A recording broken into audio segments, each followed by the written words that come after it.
شروع اللہ کے نام سے جو بڑا مہربان نہایت رحم والا ہے۔ محمد مصطفیٰ صلی اللہ علیہ وآلہ وسلم ترش روح ہوئے اور منہ پھیر بیٹھے کہ ان کے پاس ایک نابینا آیا، اور تم کو کیا خبر شاید وہ پاکیزگی حاصل کرتا یا سوچتا تو سمجھانا اسے فائدہ دیتا۔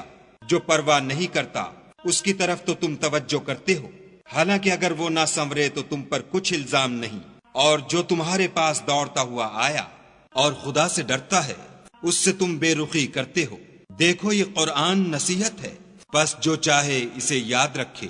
قابل ادب ورقوں میں لکھا ہوا جو بلند مقام پر رکھے ہوئے اور پاک ہیں، ایسے لکھنے والوں کے ہاتھوں میں جو سردار اور نیکوکار ہیں۔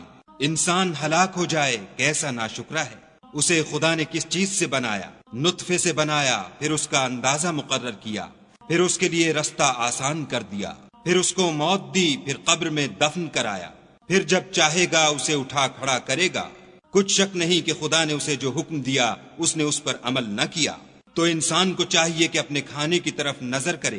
بے شک ہم ہی نے پانی برسایا، پھر ہم ہی نے زمین کو چیرا پھاڑا، پھر ہم ہی نے اس میں اناج اگایا، اور انگور اور ترکاری اور زیتون اور کھجوریں اور گھنے گھنے باغ اور میوے اور چارہ، یہ سب کچھ تمہارے اور تمہارے چار پایوں کے لیے بنایا۔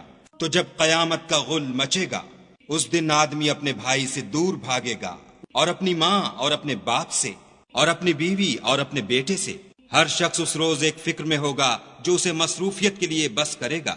اور کتنے منہ اس روز چمک رہے ہوں گے، خنداں و شاداں، یہ نیکوکار ہیں۔ اور کتنے منہ ہوں گے جن پر گرد پڑ رہی ہوگی اور سیاہی چڑھ رہی ہوگی، یہ کفار بد کردار ہیں۔